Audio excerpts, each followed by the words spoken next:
Hi everyone, मैं हूँ एमा। वेलकम टू एमा 1111। आज हम डिस्कस करने वाले हैं कि जब आप लॉ ऑफ अट्रैक्शन में बिलीव करते हैं, एक मैनिफेस्टेशन जर्नी में हैं अपने लाइफ में, तब आपको टैरो कार्ड रीडिंग वाले वीडियोस देखने चाहिए या नहीं, या किसी से पर्सनली टैरो कार्ड रीडिंग करवानी चाहिए या नहीं। ठीक है, ये जितनी भी बातें मैं करूँगी इस पूरे वीडियो में वो मेरी पर्सनल थिंकिंग है। हो सकता है कि आपकी सोच और मेरी सोच एक दूसरे से ना मिलती हो, अलग हो, क्योंकि दुनिया में जितने भी लोग हैं वो हर एक चीज़ के बारे में अपने अपने तरीके से सोचते हैं। तो मैं आपकी सोच की रिस्पेक्ट करती हूँ and I expect the same from you.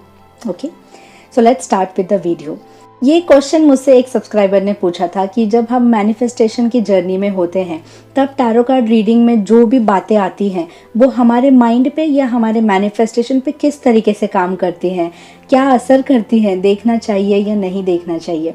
उस क्वेश्चन के बाद मेरी फ्रेंड ने भी मुझे टैरो कार्ड वाला एक वीडियो भेज दिया कोइंसिडेंटली। तो मैं 2-3 दिनों से टैरो कार्ड वाले वीडियोस देख रही हूँ। मेरे टैरो कार्ड रीडिंग में जो भी प्रेडिक्शन हुआ था, यानी जो भी रिजल्ट आया था, वो सब कुछ सही था, बिल्कुल वैसा ही था जो मैं अपने आप से रेजोनेट कर पाती हूँ, अपने आप से फील कर पाती हूँ। वो इसीलिए हुआ क्योंकि आपकी एनर्जी जो है ना, इस वक्त आपकी सोच की जो ऊर्जा है उसी हिसाब से आपके रिजल्ट्स आएंगे।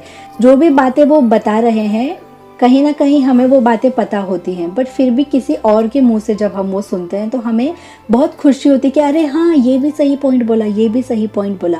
Of course it will be true, because आपकी एनर्जी ही सामने से रिफ्लेक्ट हो रही है उन रीडिंग्स के थ्रू। ये मेरा लॉजिक है and I hope that's correct. अगर आपको लगता है कि मैं रॉन्ग हूँ या इसके पीछे और कई डीप रीजंस है तो आप कॉमेंट करके मुझे बता सकते हैं।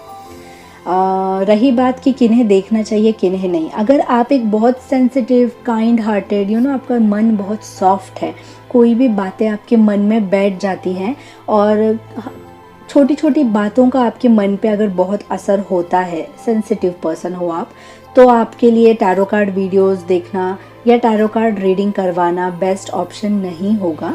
उसका रीज़न मैं बताऊंगी। लेकिन अगर आप एक बहुत खुश मिजाज इंसान हैं, आपके मन पे बातें जल्दी असर नहीं करती हैं, लाइक छोड़ो देख लेंगे, इस तरीके का अगर एटीट्यूड आपका है, लाइट हार्टेड पर्सन हो आप, या फिर लाइफ को प्रैक्टिकली और लॉजिकली देखने वाले पर्सन हो आप, भावनाओं में ना बह के दिमाग से काम लेना, वो वाला बोलते हैं ना, वैसी पर्सनालिटी है तो टैरो कार्ड रीडिंग आप देख सकते हो। अब ये डिसीजन आपको खुद करना होगा कि आपका स्वभाव, आपका माइंडसेट कैसा है, क्योंकि हम में से कोई भी ये बात आपको नहीं बता पाएगा। आपको सबसे ज़्यादा आप जानते हो, ठीक है। अब रही बात टैरो कार्ड और मैनिफेस्टेशन वाली।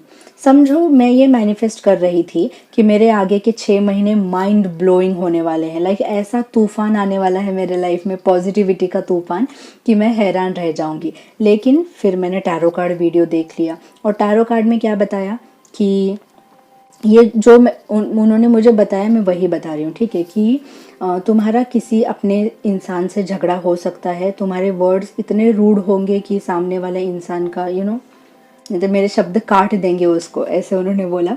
और क्या बोला कि फाइनेंशियल सिचुएशन जो है मेरी वो बहुत धीरे धीरे चलेगी, लाइक, और मैं बहुत कंफ्यूज्ड हूँ, मैं अपना रास्ता नहीं ढूंढ पा रही हूँ, विच इज़ ट्रू। तो आपको थोड़ा फोकस करना होगा, कब तक डिसीजन लेने से भागोगे, डिसीजन लेना होगा, एंड ये सारी चीज़ें आई थी। अब मैं तो कुछ और सोच रही थी, मैनिफेस्ट कर रही थी कि 6 महीने माइंड ब्लोइंग होंगे और फिर रिजल्ट ये हो गया। अब क्या होगा कि मेरे दिमाग में सिर्फ यही चीज़ें घूमती रहेंगी कि कहीं मेरे मुंह से कुछ गलत ना निकल जाए, ओ मैं किसी को कुछ गलत ना बोल दूं। हर वक्त बात करने के टाइम में कि डर सा लगा रहेगा मन में कि कंट्रोल मत बोलना, समझ रहे हो। और फिर पैसों के मामले में, फिर जब भी मैं अपना बैंक बैलेंस चेक करूँगी तो ऐसे लगेगा कि मेरी फाइनेंशियल सिचुएशन बहुत धीमे चल रही है तो सेव कर, धीमे चल रही है तो सेव कर। तो मेरा मैनिफेस्टेशन जो था वो रह गया साइड में, पर यहाँ जो मैंने देखा वही बातें मेरे मन में घूमने लगेंगी, कंटिन्यू वही डर लगने लगेगा, अनजाने में, ना चाहते हुए भी।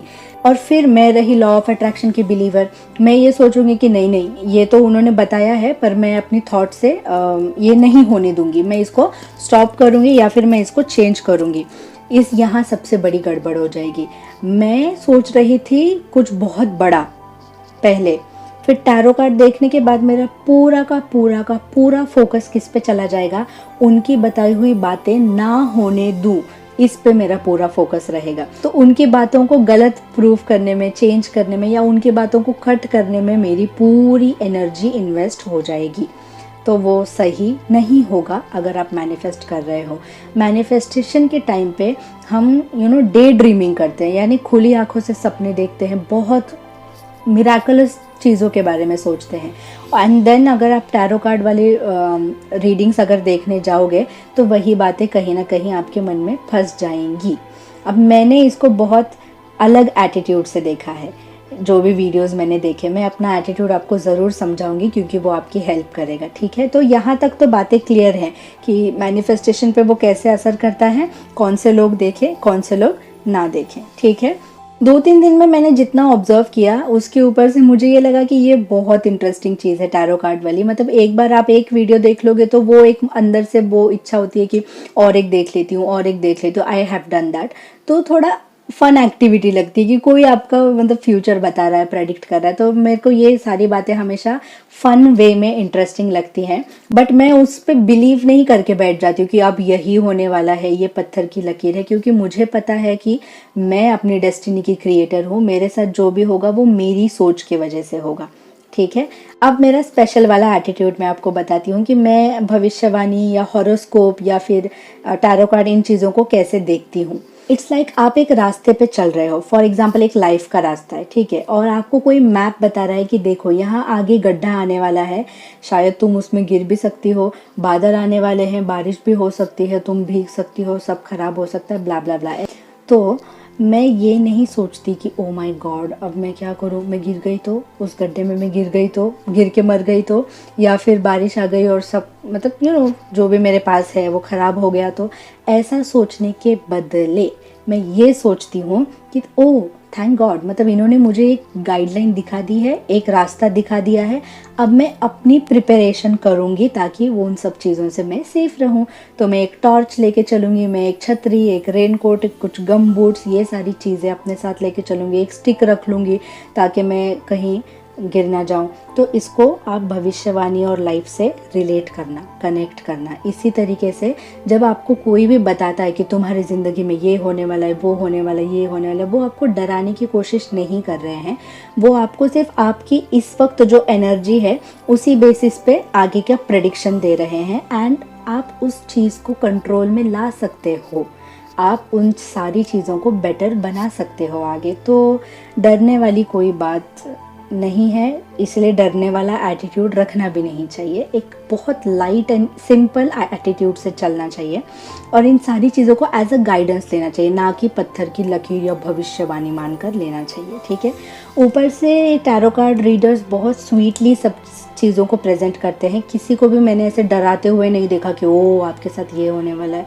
दे आर वेरी स्वीट और सेंसिटिव तरीके से बात करते हैं, तो आपको हर्ट भी नहीं होगा, डर भी नहीं लगेगा। मतलब आप वहाँ से कुछ सीख कर ही वापस आओगे, कुछ पॉजिटिव मैसेज लेकर ही वापस आओगे, या फिर एक डायरेक्शन लेकर ही वापस आओगे अगर देखना चाहते हो तो।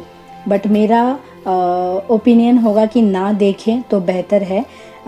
इट्स लाइक एक बच्चा कलर करना चाहता है, हम उसको कुछ बता नहीं रहे हैं, हम उसको बोल रहे हैं कलर करो, बस कलर करो, तो वो कैसे भी कलर कर देगा और पूरे पेज को अपनी इमेजिनेशन से भर देगा। पर अगर मैं उसको एक रेनबो की पेंटिंग दे दूंगी सामने कि तुझे ऐसे ही करना है सेम, तो फिर वो बंध जाएगा, वो रेस्ट्रिक्ट हो जाएगा, वो पेज पे फैलाएगा नहीं कलर्स को, वो उन्हीं डायरेक्शन में करता जाएगा, तो क्रिएटिविटी सीमित हो जाएगी उसमें। समझ रहे हो मेरी बात को? तो टैरो में कुछ बुराई नहीं है, पर देखेंगे तो वही बातें मन में घूमती रहेंगी। कुछ बहुत ही बेहतरीन क्रिएट कर सकते हैं जो नहीं कर पाएंगे उस वजह से। ये मेरा पूरा ओपिनियन है। That's it. Take care, be happy and always remember you are the creator of your own destiny. आपकी सोच जैसी होगी आपकी लाइफ वैसी ही होगी।